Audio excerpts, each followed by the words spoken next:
Social Kitchen è speciale perché mi ha fatto trovare innanzitutto l'aperitivo, primo. Questo è già...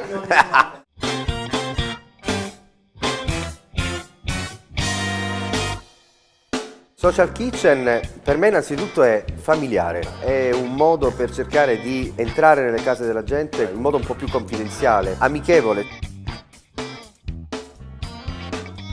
E poi mi piace molto l'idea di dare l'opportunità a chi ci segue di poter realizzare quello che lo chef fa qui, lo può realizzare a casa. E questa è già una cosa molto carina, molto interessante.